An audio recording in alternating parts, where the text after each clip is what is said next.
예수를 믿는 것보다 더 큰 축복이 없습니다. 왜냐하면 예수님이 우리의 절대 희망이 되시기 때문인 것입니다. 주야 장미꽃같이 피는 것을 볼 때에 구속하게 노래 부르며 거룩한 길 다니리. 거기 거룩한 그 길에 검은 구름 없으니 낮과 같이 맑고 밝게 거룩한 길 다니리. 하나님의 아름다움과 그의 영광 볼 때에 모든 괴로움 잊어버리고 거룩한 길 다니리.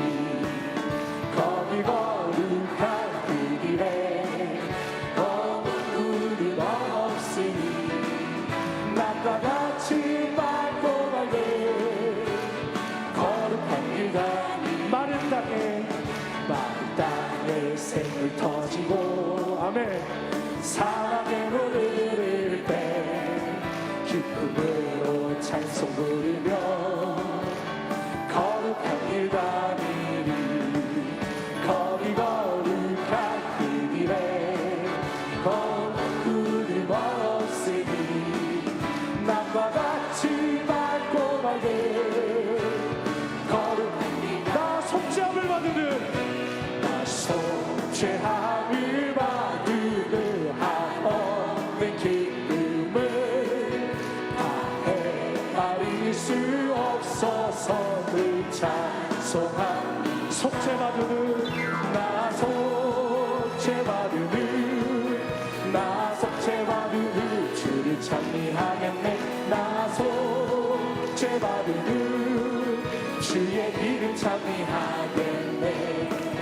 나 속죄함을 받으는 내 마음이 새로워 주 뜻을 주에 가면서 제 힘을 버리네. 아멘. 나 속죄받으는 나 속죄받으는 주를 찬미하겠네. 나 속죄받으는 주의 이름 찬미하겠네.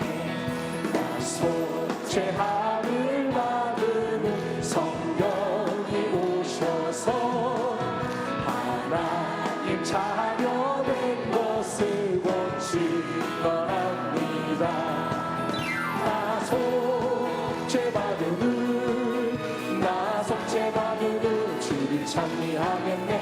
나 속죄받으는 주의 이름 찬미하겠네. 나 속죄함을 받으는 나 속죄함을 받으는 보혈의 공로로 내 주의 은혜 입은 있는 평안합니다. 나 속죄받으는 나 속죄받으는 주를 찬미하겠네. 나 속죄받으는 주의 이름 찬미하겠네. 영원히 우리 주님만을 찬양하겠습니다. 할렐루야. 오늘 은혜 받으실 말씀은 고린도후서 7장 8절에서 10절까지 말씀입니다. 고린도후서 7장 8절에서 10절까지 말씀을 다 같이 봉독하겠습니다. 그러므로 내가 편지로 너희를 근심하게 한 것을 후회하였으나 지금은 후회하지 아니함은 그 편지가 너희로 잠시만 근심하게 한 줄을 알미라. 내가 지금 기뻐함은 너희로 근심하게 한 까닭이 아니요 도리어 너희가 근심함으로 회개함에 이른 까닭이라. 너희가 하나님의 뜻대로 근심하게 된 것은 우리에게서 아무 해도 받지 않게 하려 함이라. 하나님의 뜻대로 하는 근심은 후회할 것이 없는 구원에 이르게 하는 회개를 이루는 것이요 세상 근심은 사망을 이루는 것이니라. 아멘.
귀한 찬양을 감사드립니다.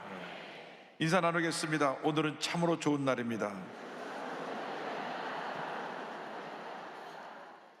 한 번 더 인사합니다. 우리는 예수님 안에서 행복합니다.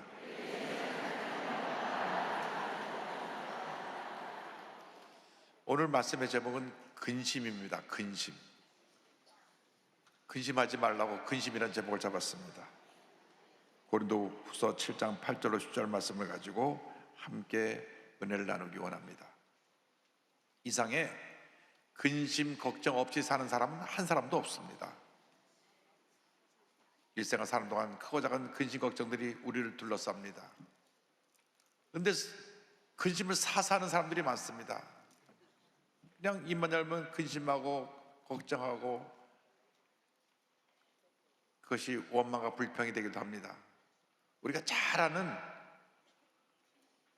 집신장수, 우산장수 두 아들을 둔 어머니 얘기를 생각하면 그렇습니다. 큰아들은 나가서 집신을 팔고 둘째 아들은 나가서 우산을 파는데 날이 좋으면 아이고 우산장수 우리 아들 우산 못 팔겠네 걱정하고, 날이 비 오거나 날이 안 좋으면 아이고 우리 집신장수 우리 아들 어떡하나, 그냥 매일같이 근심합니다. 날이 좋으면은 좋아서 근심하고 날이 나쁘면 나빠서 근심하고. 옆에서 지켜보던 분이 얘기를 합니다. 아니 어머니 생각을 바꾸세요. 날이 좋으면 큰아들이 집신을 많이 파니 좋고, 날이 비 오고 굳으면 둘째 아들이 우산을 많이 팔아 좋으니 비와도 좋고 날이 개도 좋고 다 좋은 게 아닙니까? 늘 긍정적인 마음을 갖고 걱정하지 말고 기뻐하며 사세요. 그래서 그날 이후로 생각을 바꾸고 다시는 근심 걱정하지 않냐고 날마다 기뻐하며 살았다. 할렐루야.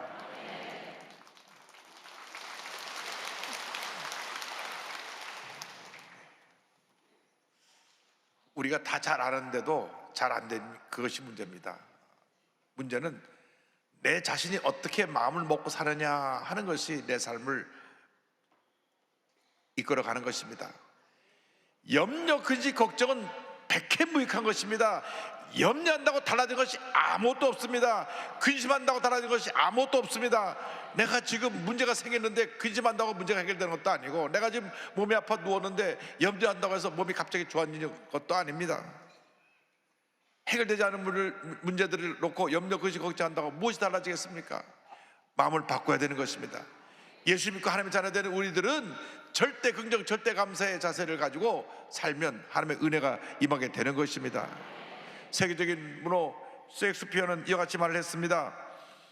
그대의 마음을 웃음과 기쁨으로 감싸라. 그러면 1000가지의 해로움을 막아주고 생명을 연장시켜 줄 것이라. 염려하고 근심 걱정하는 그 시간에 우리는 주님을 바라보고 모든 것 주께 맡기고 믿음으로 나아가는 주님의 자녀들이 되어야 하는 것입니다.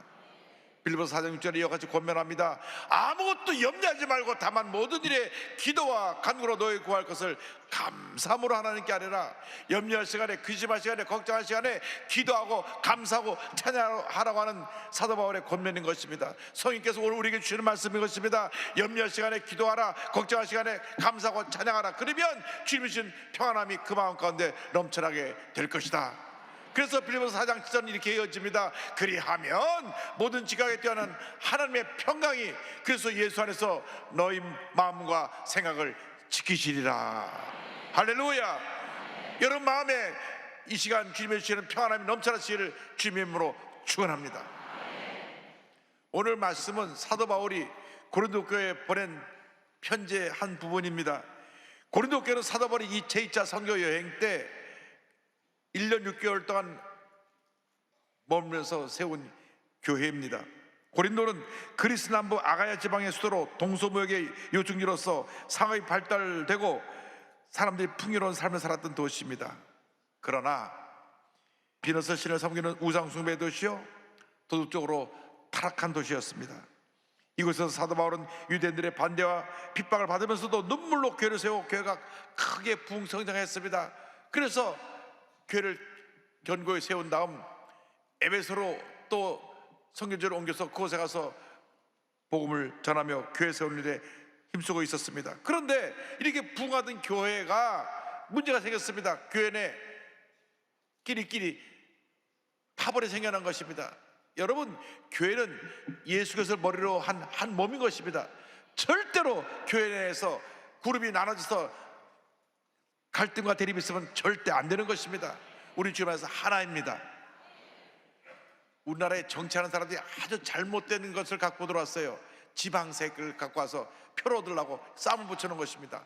태어나 보니까 서울이고, 태어나 보니까 천안이고, 태어나 보니까 광주고, 태어나 보니까 부산인데 그게 무슨 상관이 있어서 그 우리 영남은 영남, 호남은 이렇게 선거할 때마다 이렇게 싸움을 하는지 모르겠습니다. 여러분, 주님 안에서 하나인 것입니다.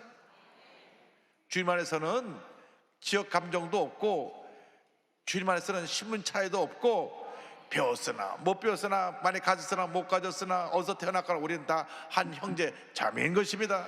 그런데 고린도 교회 내에서 파벌이 생겨났어요. 아블로파, 게바파 막 이렇게 파들을 만들어 갖고 서로 대립을 했습니다. 뿐만 아니라 고린도 교회가 도덕적으로 심각한 문제들이 생겨났습니다. 그래서 사도 바울이 안타까운 마음을 갖고 그들을 책망하면서 보낸 편지가 고린도 전서 후서입니다. 첫 번째 보낸 편지가 전서고 두 번째 보낸 편지가 후서입니다. 오늘 본문에 보니까 두 가지 근심의 모습이 나옵니다. 그 근심의 첫 번째 것은 사망에 이르게 하는 세상 근심인 것입니다. 세상 근심. 한번 따라서요. 세상 근심. 고린도후서 7장 10절에 말씀합니다. 하나님의 뜻대로 하는 근심은 후회할 것이 없는 구원에 이르게 하는 회개를 이루는 것이요, 세상 근심은 사망을 이루는 것이니라. 세상의 염려, 근심, 걱정은 우리를 병들게 합니다. 문제가 어려움이 다가올 때 우리 염려한다고 해서 절대 문제가 해결되지 않습니다. 문제가 다가왔을 때 우리 마음을 지켜야 되는 것입니다. 잠언서 10장 22절에 말씀합니다. 마음의 즐거움은 양약이라도 심령의 근심은 뼈를 마르게 하느니라. 그렇기 때문에 우리가 마음을 지키고 주님 앞에서 평안함을 가져야 되는 것입니다. 다윗이 고난 중에 너무나 괴롭고 힘들어서 이렇게 부르짖었습니다. 시편 22편 14절 15절입니다. 나는 물같이 쏟아졌으며 내 모든 뼈는 어그러졌으며 내 마음은 밀락 같아서 내 속에서 녹았으며 내 미말라 질그릇 조각 같고 내 혀가 입천장에 붙었나이다. 주께서 또 나를 죽음의 진도 속에 두셨나이다. 누구나 염려, 근심, 걱정으로 고난의 밤을 지나갑니다. 그러나 염려할 시간에, 근심할 시간에, 걱정할 시간에 모든 문제를 주 앞에 내려놓아야 되는 것입니다. 주님께서 염려, 근심, 걱정을 내려놓으라고 말씀합니다. 마태복음 6장 25절입니다. 그러므로 내가 너에게 이르노니 목숨을 위하여 무엇을 먹을까, 무엇을 마실까, 몸을 위하여 무엇을 입을까 염려하지 말라. 목숨이 음식보다 중하지 아니하며 몸이 의복보다 중하지 아니하냐. 염려, 근심, 걱정은 하나님을 모르는 이방 사람들이 하는 것이라고 주님 말씀하셨습니다. 6장 30절입니다. 이는 다 이방인들이 구하는 것이라 너희 하늘 아버지께서 이 모든 것이 너희에게 있어야 할 줄을 아시느니라. 염려, 근심, 걱정은 예수 믿지 않은 사람들이 하는 것입니다. 예수 믿고 나서 우리가 변화된 하나님의 자녀가 되어서, 축복받은 하나님의 자녀가 되어서 이제는 염려, 근심, 걱정일 때 주님께 다 내려놓고 주님 앞에 기도하고 감사하고 찬양하며 믿음으로 전진해 나가는 주님의 자들이 되어야 할 것입니다. 한때 오스트리아와 헝가리가 하나의 제국이었는데 그때 실존주의 소설가인 유택의 프란츠 카프카라는 분이 1915년 소설을 썼는데 변신이라고 하는 아주 유명한 소설을 썼습니다. 이 소설은 인간의 실존에 대해서 기록한 것인데 주인공인 그레고리가 잠을 자고 일어나서 깨보니까 자기가 거대하고 휴직한 벌레로 바뀌어져 있었습니다. 깜짝 놀라 깨었는데 자기가 거대한 벌레로 변해 있어서 이제 어찌할 줄 모르고 있는데 가족들이 방문을 열어보니까 자기의 아들은 사라지고 거대한 벌레가 거기 있어요. 보니까 자기 아들이 밤새 벌레로 바뀐 거예요. 그래서 문을 닫아두고 못 나오게 하고 먹을 것을 주고 그때로부터 온 집안이 근심에 가득 쌓이게 됐습니다. 이 아들이 나가서 유일하게 외판 사원을 하면서 돈을 벌어서 집안이 생계를 유지했는데, 아버지는 일하지 않고 그냥 집에서 놀고 있었는데 갑자기 생활이 어려졌습니다.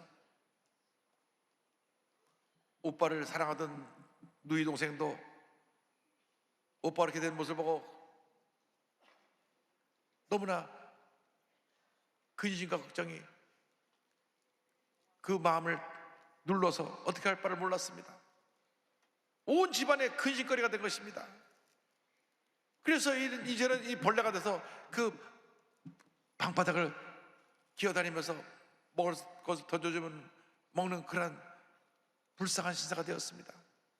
어느 날 아버지가 너무 화가 나가지고 그냥 화가 나는 걸 참지 못해서 손에 들고 있던 사과를 내던졌는데 그것이 등에 꽂혀버렸어요. 꽂혀가지고 그 안에서 염증이 생기고 곪으면서 한 달 내내 앓다가 죽었습니다. 죽고 나니까 흉측한 벌레로 그가 죽은 시체가 되어 누워있는데, 가사 도우미 할머니 왔다가 그걸 보고 쓰레기더미에 같이 내다 버리는 것이 소설의 끝입니다. 이것은 절망 가운데 살다가 흉측한 괴물처럼 되어서 병들어 죽어가는 우리 인간의 모습을 말씀하고 있는 것입니다. 여러분, 예수 믿지 않고 사는 사람은 그렇게 결국 흉측한 벌레처럼 되어서 절망에 쌓여서 병들어 죽게 되는 것입니다. 인간이 벌레가 되어서 절망 속에 죽어간 것처럼 우리들이 이 세상 살아가면서 그지것이 가득하면 그것이 우리 마음에 병을 갖고 오고 그것이 우리를 죽음으로 인도하는 것입니다. 하나님을 따르는 인간의 모습은 절망 그 자체인 것입니다. 여러분, 예수 믿는 사람들은 주일만에서 꿈과 희망을 가지지만 예수 믿지 않은 사람들은 그 어디서 꿈과 희망을 찾을 수 없습니다. 예수 믿지 않은 사람들은 근심과 걱정 속에 살다가 흉측한 벌레처럼 변화되어서 질병 속에 죽어갈 수밖에 없는 그런 존재입니다. 이 같은 절망 가운데 누가 우리를 건져낼 수가 있습니까? 우리를 이 죄와 사망의 몸에서 건져낼 자가 아무도 없는 것입니다. 사도 바울이 탄식합니다. 오호라, 나는 곤고한 사람이로다. 이 사망의 몸에서 누가 나를 건져내랴. 그렇습니다. 절망에서 우리를 건져낼 그 누구도 없습니다. 이 세상에서 우리의 문제를 해결해 줄 분은 그 누구도 없고 오직 우리의 구세주 예수 그리스도만이 우리를 죄와 절망 가운데서 건져내 주시는 것입니다. 예수님께서 절망에 찬 우리에게 지금 손을 내밀어 말씀하고 계십니다. 수고하고 무거운 짐진 자들아, 다 내게로 오라. 내가 너희를 쉬게 하리라. 내가 너희를 쉬게 하리라. 그 이상의 그 어떤 종교 지도자도 어떤 철학자도 이 어떤 답을 주지 못했습니다. 모두가 문제를 갖고 와서 문제 속에 갇히 있다, 문제 속에 죽어갔는데 예수님만이 답을 주셨습니다. 수고하고 무거운 짐지자들아, 다 내게로 오라. 내가 너희를 쉬게 하리라.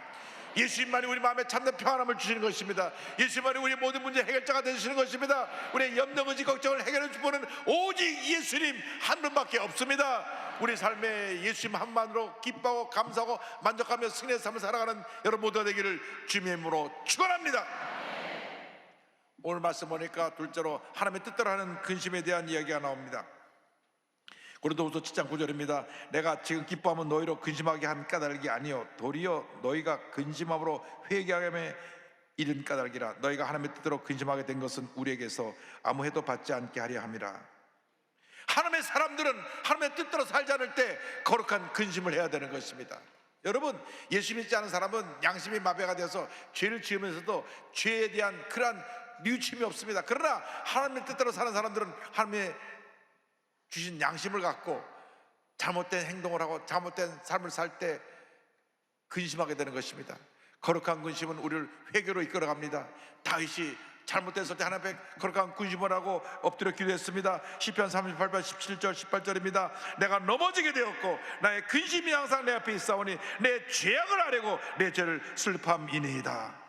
사람이 누구나 때때로 실수할 수 있고 잘못할 수가 있습니다. 그러나 그때 즉시 우리가 주 앞에 엎드려 기도해야 되는 것입니다. 거룩한 근심을 해야 되는 것입니다.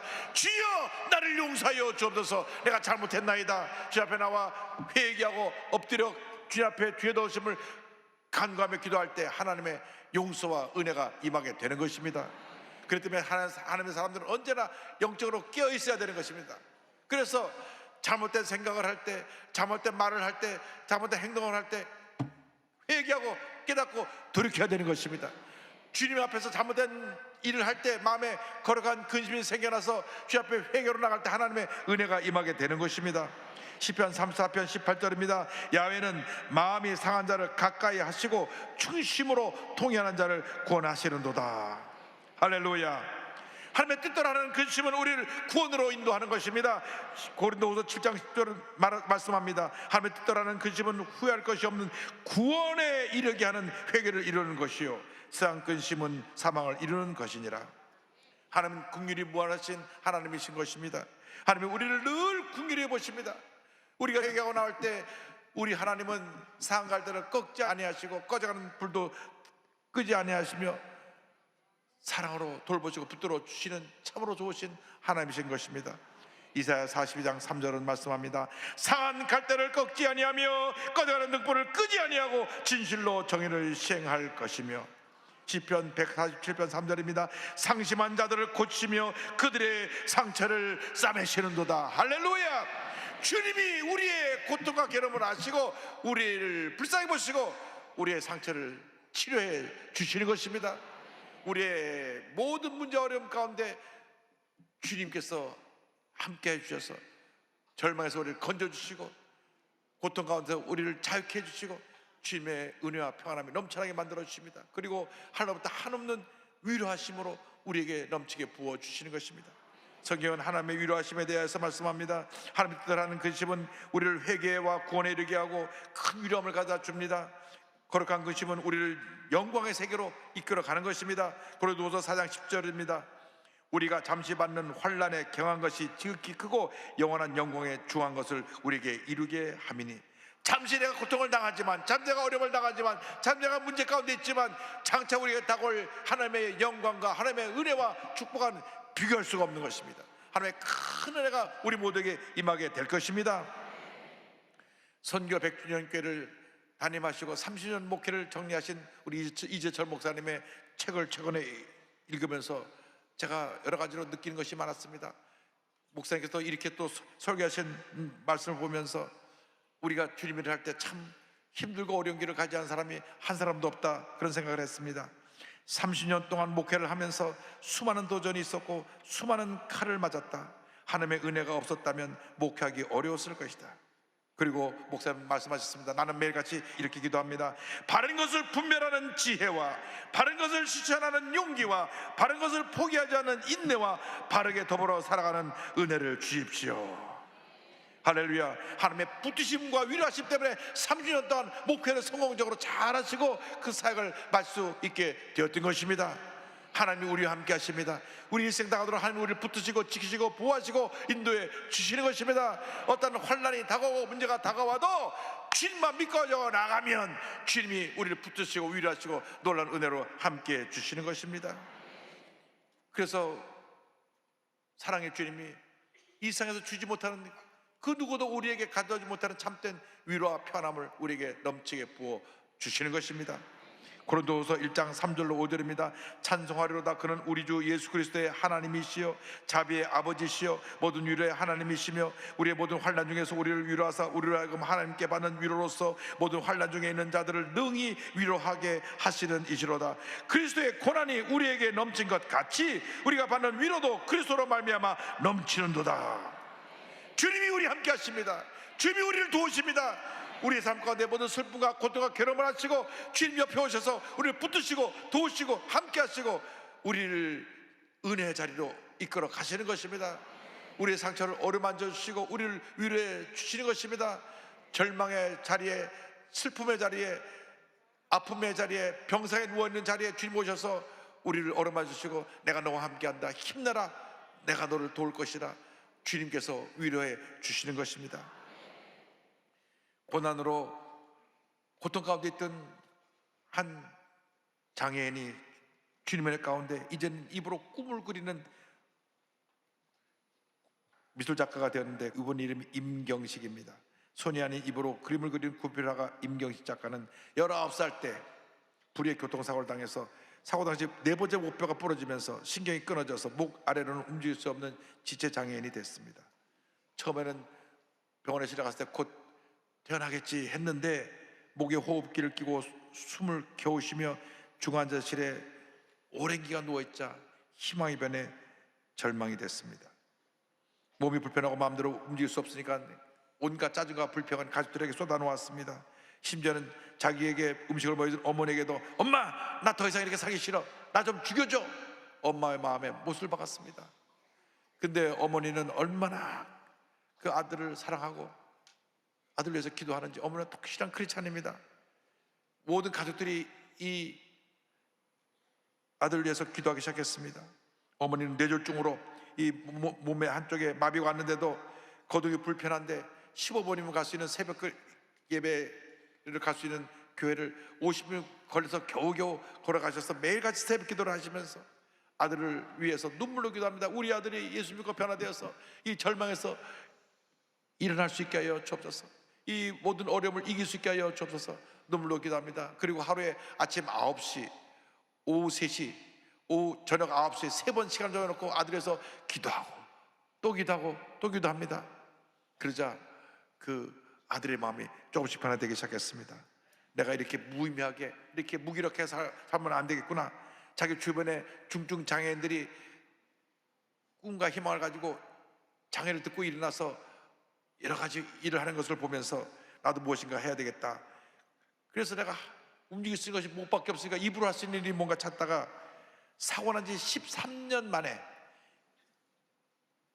입으로 그림을 그리기로 했습니다. 유튜브를 쓰지 않고 하루에 7, 8시간씩 입술에 붓을 물고 그림을 그립니다. 1년 후에 작품 한 절을 전시해 낸 것을 계기로 해서 현재는 한국구조학과협회 회원으로 각종 미술대회에서 입상하고 개인전까지 여는 그러한 화가가 되었습니다. 할렐루야.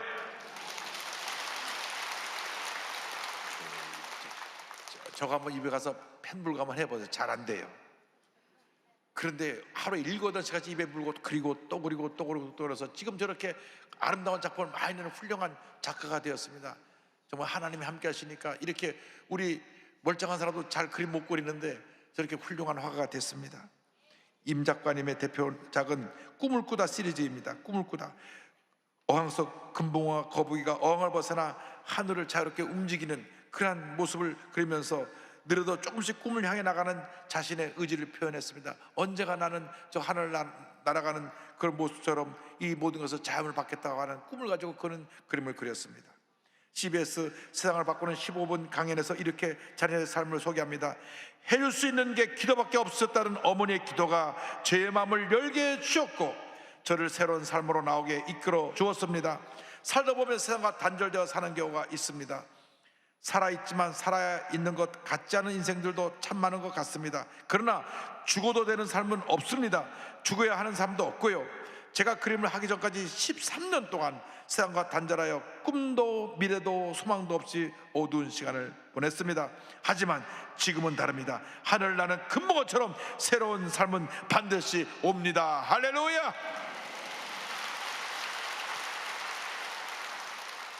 모든 염려 그 걱정을 다 내려놓고 거룩한 꿈을 가지고 믿음으로 전시해 나가시길 바랍니다. 여러분, 세상 근심을 낳고 걱정을 낳습니다. 그러나 염려, 근심, 걱정 어떤 문제 어려움이 다가와도 주님 앞에 다 내려놓고 절망의 때 여러분과 동행하며 여러분과 함께 하시는 주님의 손을 꼭 붙잡고 믿음으로 전진 또 전진해 나가시기 바랍니다.